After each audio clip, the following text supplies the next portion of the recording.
우리의 죄를 대속하기 위하여 십자가에 달려 죽으신 예수님께서 사망 권세를 깨고 부활하셨습니다. 부활은 예수님의 그리스도이심을 증거하는 가장 확실한 증표이자 우리의 신앙이 거짓이 아님을 증거하는 가장 중요한 사건입니다. 그래서 사도 바울은 고린도전서 15장에서 부활에 대한 믿음이 우리의 신앙의 기초라고 했습니다.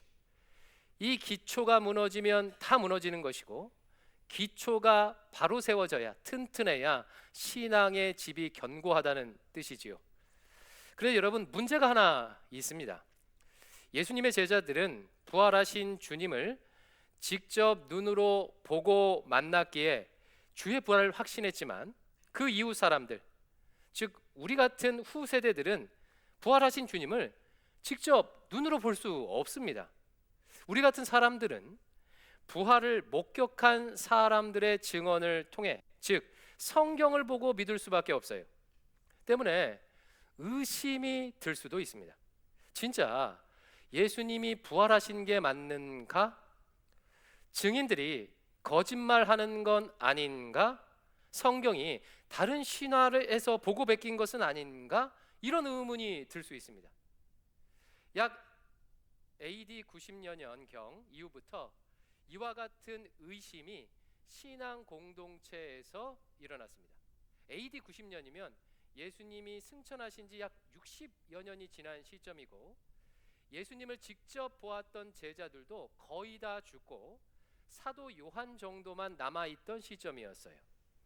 당시 대부분의 신자들은 부활을 직접 눈으로 목격하지 못했습니다. 목격한 사람들의 증언을 듣고 그리스도인이 된 거예요.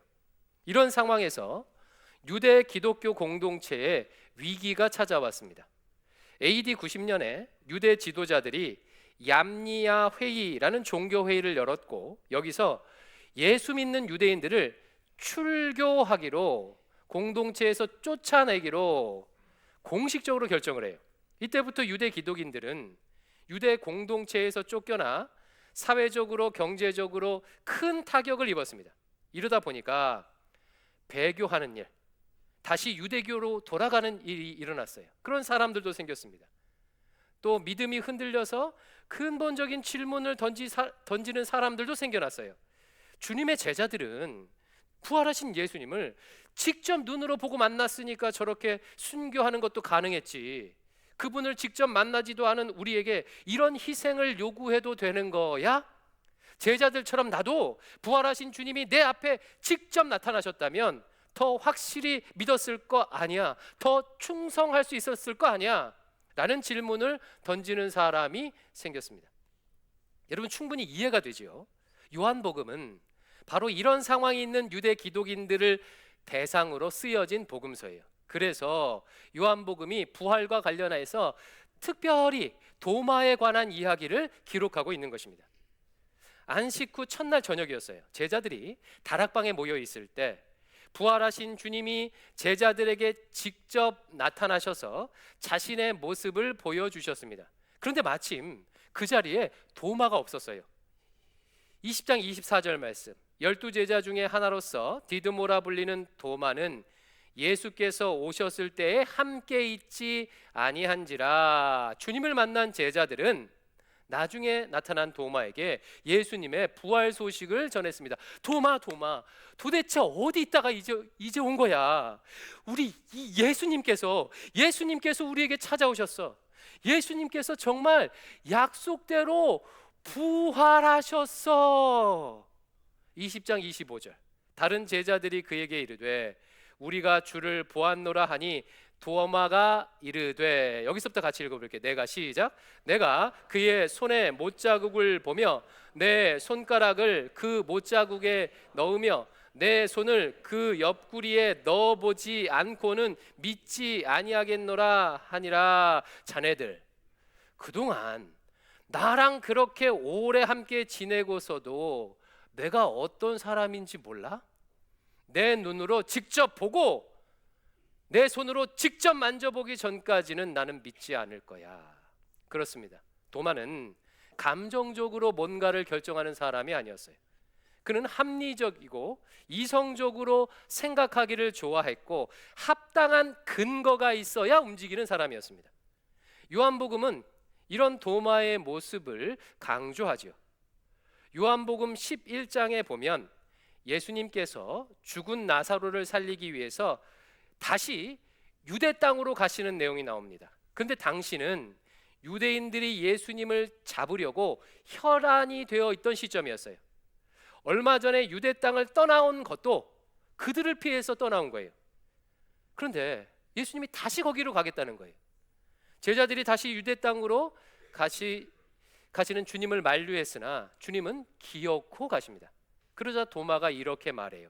11장 16절 디드모라고도 하는 도마가 다른 제자들에게 말하되 우리도 주와 함께 죽으러 가자. 여러분 이게 무슨 말입니까? 왜 굳이 위협이 도사리고 있는 유대로 다시 가느냐? 예수님이 이해가 안 된다는 거예요. 죽으러 가자. 또 다른 예도 나옵니다. 예수님께서 고별 설교를 하실 때 제자들에게 이렇게 말씀하세요. 내가 너희를 위해 거처를 예비하러 갈 것이다. 그곳으로 가는 길을 너희가 안다. 그러자 도마가 반문해요. 14장 5절 말씀 같이 한번 읽어볼까요? 시작. 도마가 이르되 주여 주께서 어디로 가시는지 우리가 알지 못하거늘 그 길을 어찌 알겠사옵나이까. 주님께서 가시는 목적지를 모르는데 어떻게 그 목적지로 가는 경로를 길을 우리가 알겠습니까? 여러분 매우 합당한 말 아닙니까? 도마는 이런 사람이었어요. 합리적으로 생각하고 움직이는 사람이었습니다. 그리고 주님의 부활의 순간에 도마의 이 극강의 티, 무슨 얘기인지 아시죠? 이 극강의 티가 또다시 나온 거예요. 나는 내 눈으로 보고 손으로 만져봐야 믿겠다. 26절 27절 여드레를 지나서 제자들이 다시 집안에 있을 때에 도마도 함께 있고 문들이 닫혔는데 예수께서 오사 가운데 서서 이르시되 너희에게 평강이 있을지어다 하시고 도마에게 이르시되 네 손가락을 이리 내밀어 내 손을 보고 내 손을 내밀어 내 옆구리에 넣어보라. 그리하여 믿음 없는 자가 되지 말고 믿는 자가 되라. 여드레가 지났어요. 주님이 다시 제자들에게 나타났습니다. 도마도 함께 있었어요. 도마에게 말씀하십니다. 도마야, 네 손가락을 내밀어 내 손을 만져봐라. 네 손을 내 옆구리에 넣어 보아라. 그리하여 믿음 없는 자가 되지 말고 믿는 자가 되어라. 여러분, 도마가요 얼마나 놀랐겠습니까? 정말 깜짝 놀랐을 거예요. 부활하신 예수님께서 나타나신 것도 놀라운데 자신이 일주일 전에 무슨 말을 했는지 주님이 다 알고 계셨어요. 너무 놀라고 너무 죄송했을 것입니다. 그러면 질문, 도마가 주님의 못 박히신 손과 옆구리를 만졌을까요? 안 만졌을까요? 많이들 만졌을 것이라 생각하는데 그렇지 않습니다. 28절 같이 읽어볼게요.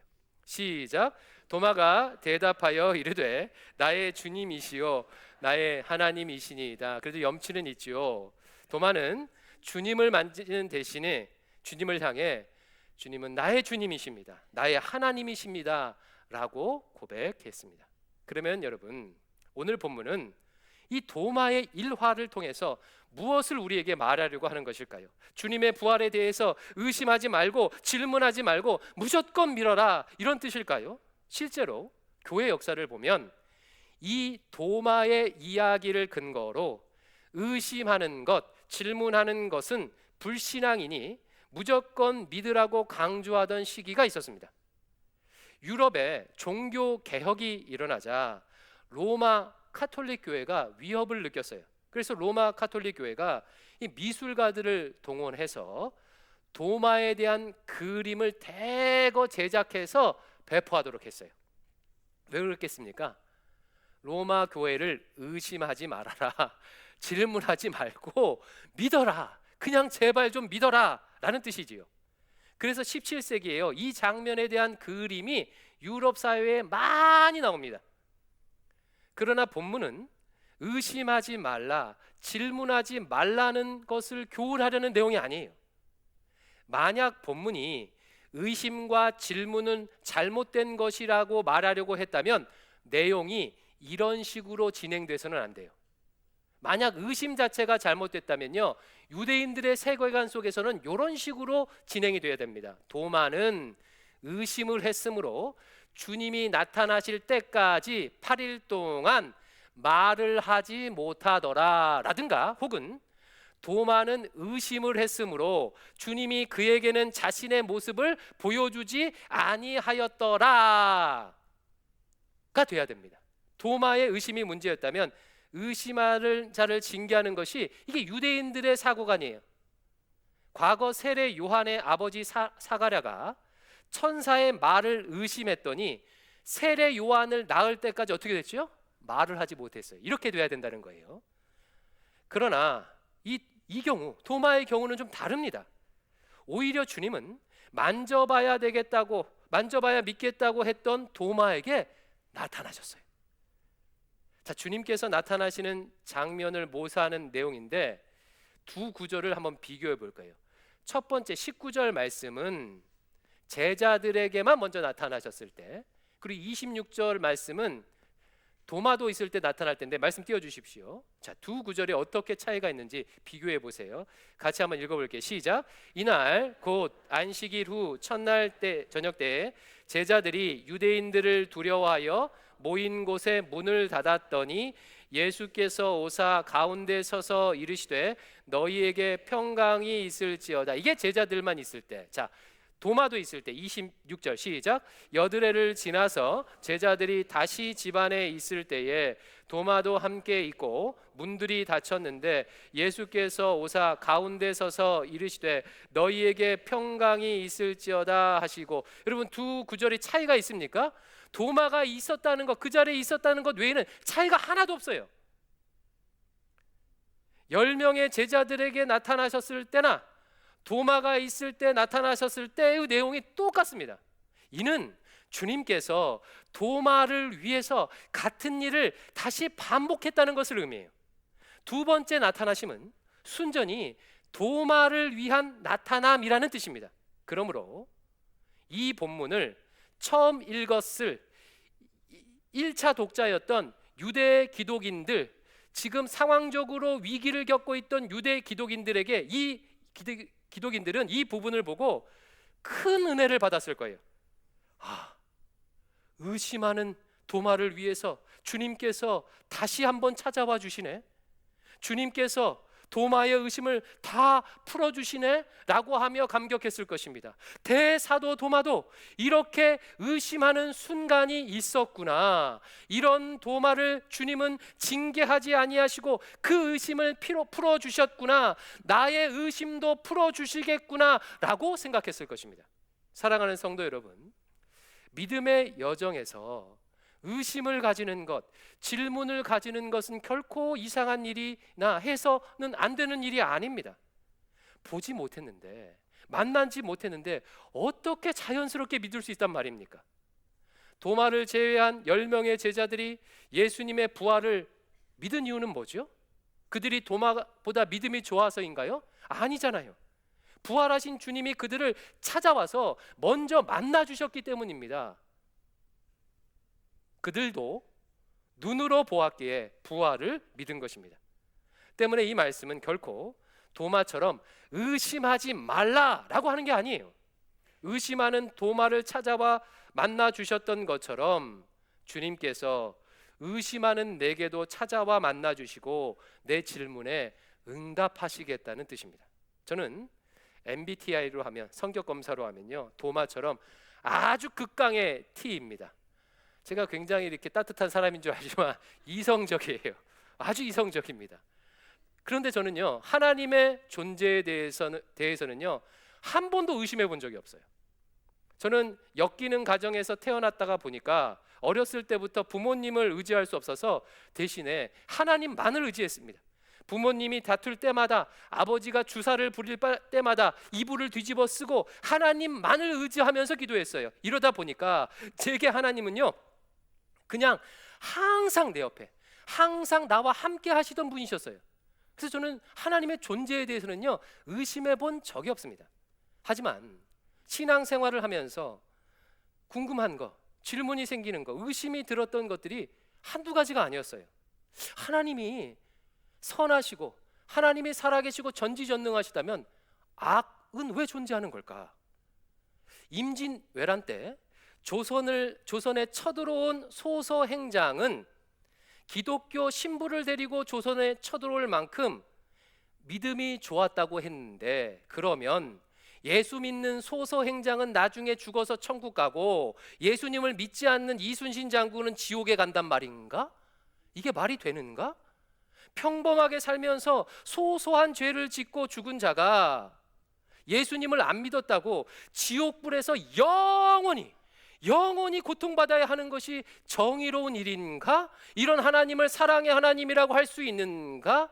예수님이 길이요 진리요 생명이라면 예수 믿는 자가 그동안 예수 이름으로 지었던 수많은 폭력과 전쟁은 도대체 어떻게 된 것이란 말인가? 아니, 멀리 갈 필요도 없이 왜 예수 믿는 사람들의 모습은 별로 행복해 보이지 않는단 말인가? 등등등등등 수많은 질문 앞에서 정말 많이 고민하고 많이 의심했어요. 이 밖에도 질문 많았습니다. 그러나 주님께서는 이런 저를 책망하지 아니하시고 버리지 아니하시고 필요한 순간순간마다 찾아와 주셨어요. 나와 비슷한 고민을 했던 믿음의 선배들의 증언을 들을 수 있도록 저를 철학의 길로, 신학의 길로 인도하셨습니다. 여러 신앙서적과 철학책들을 통해 질문들에 주님께서 친절하게 대답해 주셨어요. 그래서 조금씩 믿음이 약했던 저를, 믿음이 없던 저를 믿음의 사람으로 만들어 가셨습니다. 저는 이런 과정을 겪으면서 비록 부활하신 예수님을 직접 눈으로 보고 직접 그분의 손과 옆구리를 만지지 못했지만 주님의 부활이 믿어져요. 주님의 부활을 믿습니다. 시간이 지나면 지날수록 점점 더 확실하게 믿습니다. 저에게 주님은 조금도 부인할 수 없는 나의 주인이시오 나의 하나님이십니다. 29절 예수께서 이르시되 너는 나를 본고로 믿느냐? 보지 못하고 믿는 자들은 복되도라 하시니라. 이 말씀은 얼핏 보면 믿음 없는 도마를 책망하는 말씀인 것 같지만 실상은 저와 같이 주님을 직접 보지 않고도 주님의 부활을 믿는 모든 그리스도인들을 향한 칭찬과 격려의 말씀이에요. 아마 요한복음의 1차 독자였던 유대 기독인들은 이 부분을 읽으면서 눈물 흘리며 감동했을 것입니다. 주님께서 자신을 직접 보지 않고 믿는 우리의 믿음을 칭찬해 주시는구나. 그렇지, 예수님의 제자들은 주님의 부활을 보고서야 믿었지. 도마도 주님을 보고서야 믿었잖아. 그런데 증인들의 증언만으로 믿고 있잖아. 이상하게도 예수 그리스도의 부활이 믿어지잖아.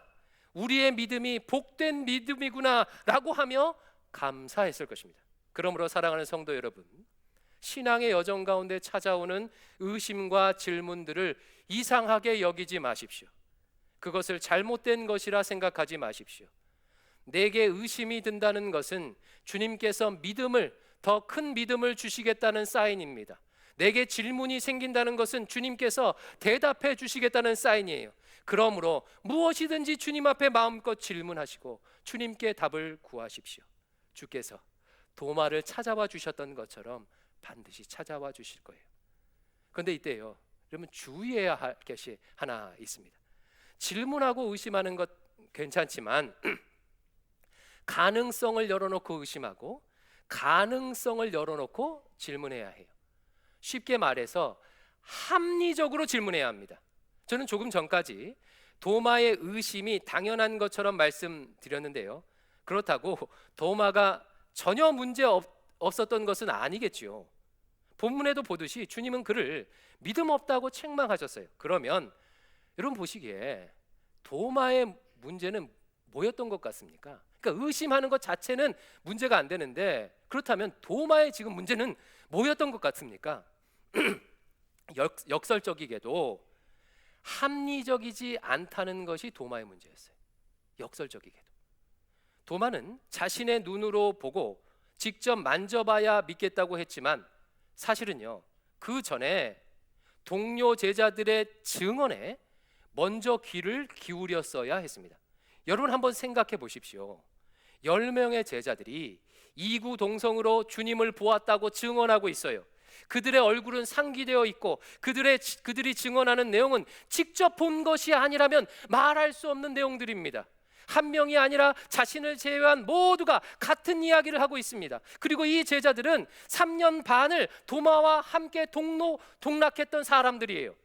더욱이 주님은 살아계셨을 때 부활하실 것이라고 미리 예고하셨어요. 부활 후에 갈릴리에서 다시 만나자고 미리 약속하지 하셨습니다.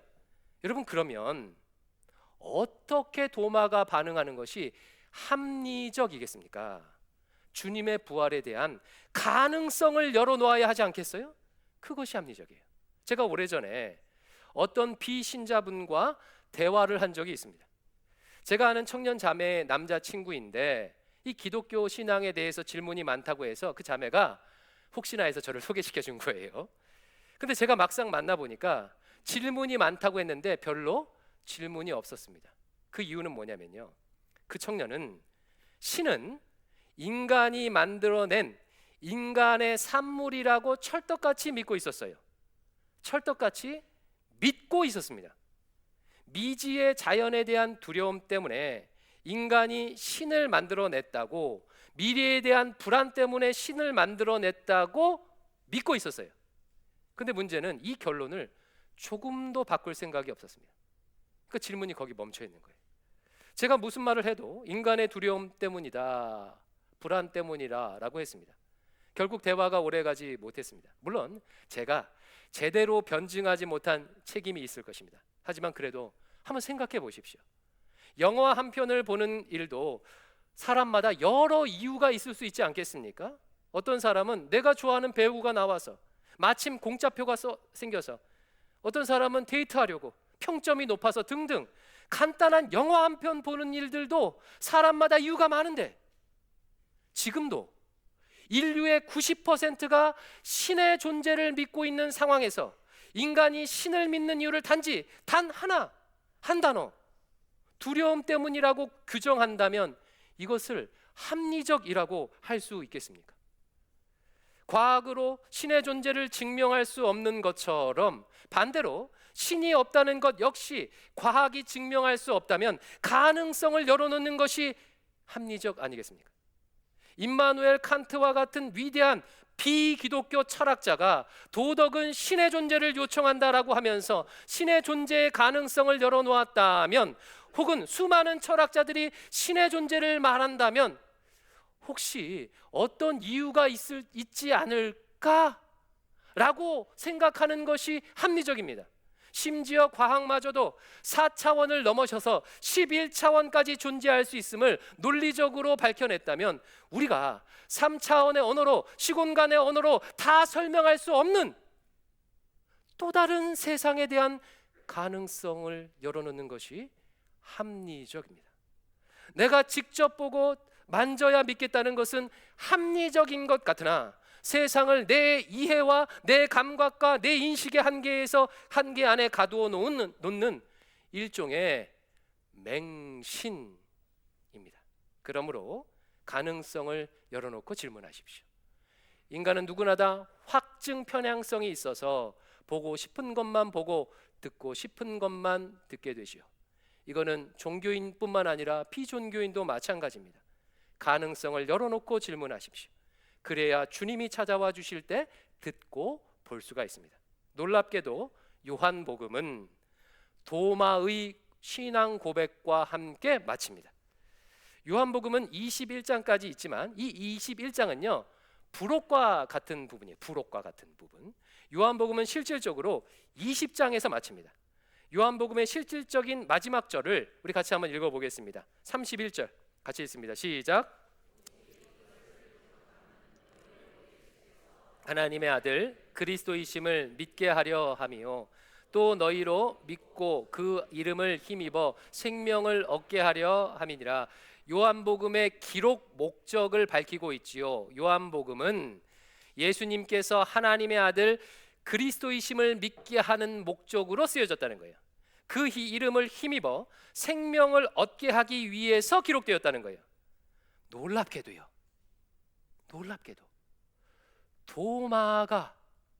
도마가 이 목적을 성취합니다. 28절 말씀 같이 다시 한번 읽어볼게요. 시작. 도마가 대답하여 이르되 나의 주님이시요 나의 하나님이시니이다. 요한복음은요 바로 이 도마의 고백을 향해서 이제까지 달려온 거예요. 주님은 나의 주님이시요 나의 하나님이시니이다. 도마는 의심 가운데 주님을 만났고 마침내 자기의 한계를 깨고 나왔습니다. 요한복음이 전하려고 했던 고백을 모든 신자들을 대표하여 고백하는 영광을 얻었습니다. 주님은 나의 하나님이시요 나의 주님이시요 나의 하나님이십니다. 이 고백과 함께 도마는 병아리가 달걀 껍질을 깨고 나오듯 새로운 세상으로 나왔습니다. 그 이전까지 도마의 세상에서는 부활이 불가능한 세상이었습니다. 눈으로 봐야만 믿는 세상이었어요. 그러나 부활하신 주님을 만나자 새로운 세상이 펼쳐졌습니다. 영원하신 하나님과 동행하는 삶, 제국의 질서대로 살지 않아도 되는 삶, 다시 부활할 수 있는 삶, 주님이 다스리시는 하나님 나라를 살게 되었습니다. 사랑하는 성도 여러분, 마음껏 질문하시고 주님께 구하십시오. 도마를 찾아오셨던 부활하신 주님이 나에게도 찾아와 주실 것입니다. 주께서 다양한 방식으로 말씀해 주실 때 마음을 활짝 열고 들으십시오. 그러면 더 큰 믿음, 보지 않고도 믿을 수 있는 믿음을 얻을 것입니다. 그리하여 마침내 주님은 나의 주인이시오 나의 하나님이십니다 라고 고백하게 된다면 새로운 세상, 하나님 나라가 눈앞에 펼쳐질 것입니다. 여기 있는 모두가 이와 같은 은혜를 누릴 수 있기를 주의 이름으로 축원합니다. 우리 함께 찬양하겠습니다. 예수 나의 산소망이라는 찬양인데요, 최근 신의 악단이란 영화에 나와서 많은 우리 기독인들에게 알려졌는데 그래도 생소하신 분들이 있을 거예요. 오늘 좀 배워가면서 이 찬양을 할 텐데, 제가 이 찬양을 택한 이유는요, 지난 일주일간의 특별 새벽 기도회와 오늘 부활절을요 압축하는 찬양입니다. 지난 일주일 특별 새벽 기도회 고난주간 특세 제목이 뭐였죠? 다 이루었다. 1절 가사 끝에 보면 주님의 공로 다 이루셨네 라는 가사가 나와요. 그리고 3절 끝에 보면 유다의 사자 위엄찬 선포, 사망이 무너졌도다. 주님의 부활을 선포합니다. 이 찬양을 함께 할 텐데요, 숙제가 하나 있어요. 여러분, 이번 주 내내 이 찬양을 이제 집에 가서 유튜브로 주 예수 나의 산소망 치면요 다양한 버전으로 나오거든요. 매일 한 번 이상씩 들어보시는 게, 듣고 따라 부르시는 게 숙제입니다. 왜 이 숙제를 내드리냐면, 여러분 고난주간은 그래도 특세도 있고 일주일 내내 사순절 내내 예수님 고난 묵상하잖아요. 근데 부활절은 오늘 딱 하루예요. 오늘 지나면요 부활을 이렇게 잊어버립니다.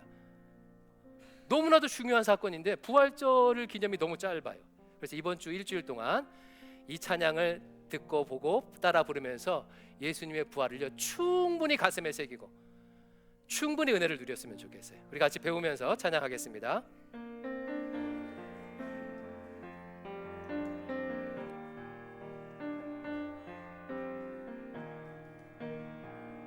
깊은 절망에 수렁 가운데 주님께 닿을 수 없던 우리, 어두운 밤중에 하늘을 향해 주의 이름 나 부를 때, 어둠을 뚫고 오신 주 사랑 나의 절망 거두셨네. 주님의 공로 다 이루셨네. 주 예수 사 우리 2절입니다. 그 누가 주의 자비를 따라 한없는 은혜 증량할까. 영광을 떠나 이 땅에 오신 죄가 되신 구주 예수. 주의 십자가 내게 말하네.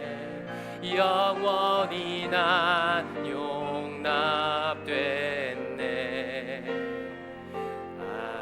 아름다우신 왕 나는 주의 것.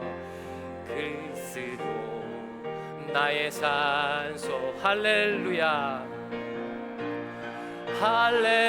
할렐루야. 주를 찬양하여라. 할렐루야. 자유케 하셨도다. 죄의 저주 끊으신 주께 구원이 있도다. 주 예수 나의 사. 우리 3절 찬양합니다. 언약된 아침 장사된 몸에 부활의 호흡 시작됐네. 유다의 사자 위험찬 선포. 사막이 무너져. 할렐루야 할렐루야. 주를 찬양하여라. 할렐루야. 자유케 하셨도다. 죄의 저주 끊으신 주께 구원이 있도다. 주 예수 나의 사. 할렐루야 할렐루야. 주를 찬양하여라. 할렐루야. 자유케 하셨도다. 죄의 저주 끊으신 주께 구원이 있도다. 주 예수. 우리 마지막으로 두 손 들고 찬양합시다. 할렐루야 할렐루야. 주를 찬양하여라. 할렐루야. 자유케 하셨도다. 죄의 저주 끊으신 주께 구원이 있도다. 주 예수 나의 산소만. 우리 부활하신 주님께 영광의 박수를 올려드리겠습니다. 아멘. 할렐루야. 기도하겠습니다. 부활하신 주님, 존귀와 영광을 받아 주시옵소서. 주께서 부활하셨음을 믿사옵나이다. 이 부활의 능력을 가지고 살아가게 하여 주시옵소서. 예수님 이름으로 기도하옵나이다. 아멘.